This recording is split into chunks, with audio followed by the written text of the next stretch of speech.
Hello everyone, if you want to see how I go from this to this, then keep on watching.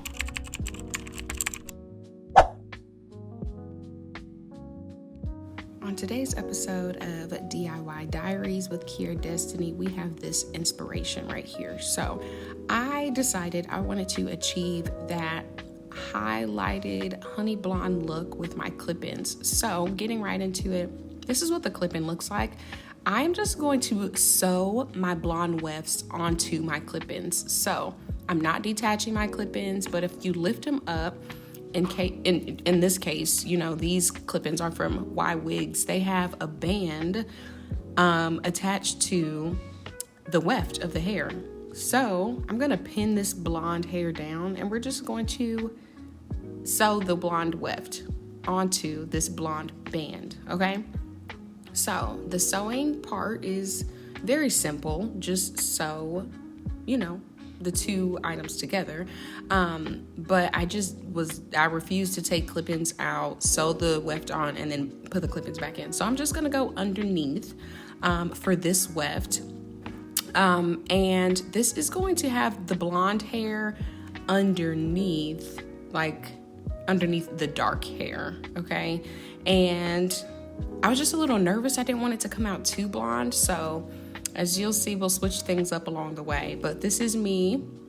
This is the inside of the clip-in. So this is going to show basically the blonde being underneath. So after I tie the knot, take the hair, turn the hair around, this is what it looks like. So that's what I mean by the blonde is underneath the dark hair. So that's what I did for that clip-in, and I just decided to alternate.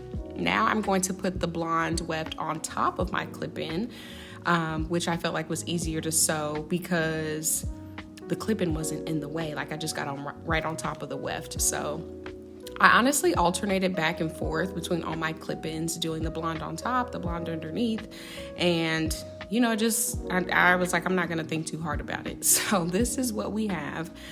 This is a different type of blonde. It kind of gives an ombre effect here. So I honestly put those towards the front when I clip them in, but yeah, same kind of situation here. Just sew the blonde hair on top of the dark clip-in. And this is me kind of like thinning out the blonde. Like when the blonde sits on the dark hair, like by itself, I feel like it was just, I don't know, it wasn't giving. So I'm kind of making some gaps in between the blonde hair just to give it more of a streaky look. So this is what it ended up looking like. And I just continued this process throughout all the clip-ins that I did, just thinning it out. You can make the gaps bigger if you wanted to, but I'm just kind of thinning out certain sections, not any, particular way, but just lifting up the hair and going ahead and thinning out that blonde just to create a little bit more of a streaky look. Because like I said, once that hair was sitting directly on my regular brown clip-in, it was just, too bold for me. I don't know. So we're just going to jump right into placing the clip-ins in my head, because obviously I would just repeat that process with every single clip-in. But this is what my hair is looking like. I have this silk press going on, and look how the color came out. So I was like, okay, super cute. So I'm just gonna show you guys what this process looks like. Again, very simple, clipping in the hair. I do want to tell you, this first one from the bottom, I made sure that the blonde hair was on top. So when you look underneath my hair, which is already dark, it matches the clip-in as well. So that was the only, I think, strategy that I really needed to follow, was making sure that the blonde hair, like that piece, wasn't at the very bottom of my hair. Otherwise you could tell and it wouldn't blend that well. So that's about it.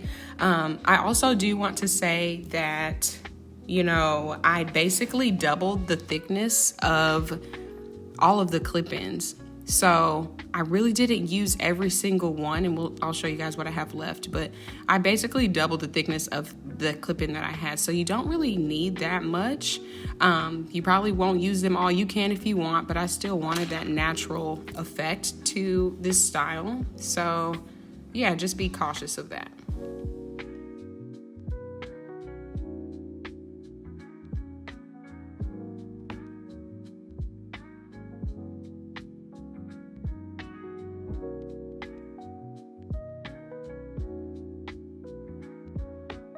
I also would like to add that my parts are not super small. Like, they're kind of large because the hair is thick, so spreading them out was key. And then here, I'm not putting that much heat on my hair, just at the roots because it was wrapped, so it was a little bent from the roots. So I'm laying it down with a flat iron from the roots, and then just creating a little bump in my natural hair so it's not as frizzy and straight. But this is how we're looking. I don't think it looks that bad. Like, you can kind of see my hair, but it blended pretty well. Like, you can kind of see when my hair stops, but it's like not that apparent. So this is me showing you guys the thickness of each side. So still a good thickness. You can add more if you want, but look at how many clips I have left. Like, maybe I could have added one more, but yeah, I think you're still gonna have enough left over with this style because we literally just doubled everything. So I'm gonna go ahead and add some curls to my hair. I'm not super pressed about these curls either because I'm doing this at night, right? And I just wanted to see what it looks like. And I do not sleep in my clip-ins, so I just wanted to kind of get a visual because I'm definitely gonna take these like right out. But for the purposes of this video and seeing the full results, I'm going to go ahead and curl them with my T3 curling iron. This curling iron is a 1.5 inch barrel, which I love. I also didn't want it to be super hot because, again, my hair is in here. So yeah, this is how we're looking. I also wanted to emphasize that y'all should definitely be taking out your clip-ins every night. Do not sleep in them things. And I wrap my hair up every night after I take these things out. So just wanted to emphasize that. I'm going to go ahead and spray it just a little bit. These clip-ins, they don't hold a curl the best. If I'm being honest, like, it's not just going to super hold the curl, but it's giving what it needs to give for now. Again, I also didn't use that much hairspray. And honestly, the blend was stunning. I really love the blend. I think these little loose curls in here were super cute. Like I said, the curls aren't holding that well, so I'm kind of going back in just to kind of play with it and see what we are looking like. But absolutely, like, I think I achieved what I wanted to. In the inspiration pic, I was definitely supposed to cut it, but I didn't want to. Especially, I didn't want to commit to it right now because I'm definitely about to take them out, to go to sleep. So I didn't want to commit to the cut, but I definitely could if I wanted to because I have other clip-ins that are pretty long. So I just have not made up my mind if I'm going to cut this or not. But I think I achieved the look that I wanted. What do you guys think? This is my KiArrah wax stick just to lay my little flyaways down. But I'm obsessed. Like, I could play in this all night. I literally had to be like, okay, KiArrah. Okay, you can wrap it up now. They're cute. We know what they look like. You did good. So this is the final look. I hope you guys enjoyed this video. This is the start to my new series because I'm always doing something behind the scenes and never really showing you guys. So if you guys liked it, give it a thumbs up and I will see you in my next video. Bye.